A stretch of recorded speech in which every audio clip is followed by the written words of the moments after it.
The electric atmosphere of the arena has intensified. The feeling of an epic fight looms in the future. It's Lei Shen, the Thunder King. So there are 4 corners of the room. Each corner has a pillar. And now tanks want to keep the boss near a pillar because otherwise he starts dealing damage to the whole raid, and the damage gets higher the longer he's away from a pillar. Now while he's near a pillar, he charges up the pillar and gets an extra ability.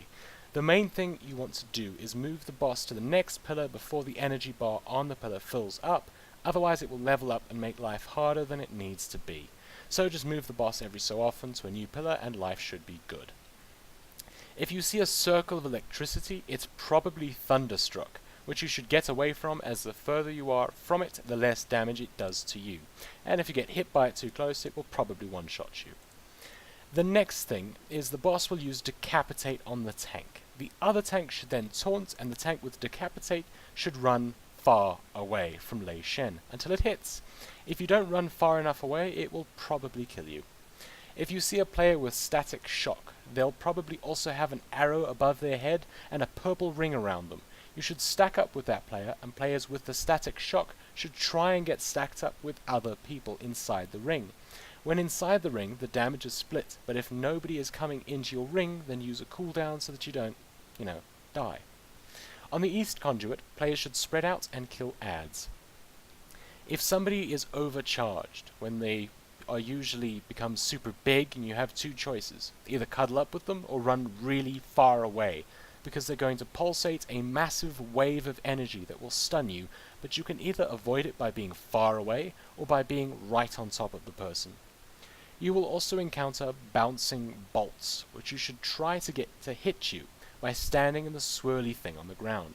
If it doesn't hit anyone, it leaves an add and bounces again. During the transition phases, people should split up among the different quadrants of the room and deal with the abilities. Lei Shen can't be hit during this phase, so just deal with the abilities until the next phase. At the end of each transition, the pillar with the highest energy will overload, becoming inactive, and making that portion of the room hurt you if you stand in it. The second phase is the same as the first, except he will knock the tank back a bit instead of trying to chop off his head, and he will use Lightning Whip, which shows a lightning puddle as to where it will land, so get out of that and then stay away from the lightning it leaves on the floor. Just AoE down the balls of lightning. Tanks, be careful not to stand too close to the edge, because the knockback could push you into the depths of Bottomless Pit, making you the definition of very dead. In the last phase, tanks should tank him in away from the edges of the arena and taunt off each other for the stacks of overwhelming power. There will be winds that will try to push you off the platform or into lightning sections, so just run against the wind. You can cast while it moves you, but not while running. And that's it for Lei Shen. I hope you enjoyed this guide and that you found it helpful. And if you did, then please give me a like and post a comment, as it really helps me out. And of course, subscribe for more. Oh, and grats on your bag of gold. Cheerio.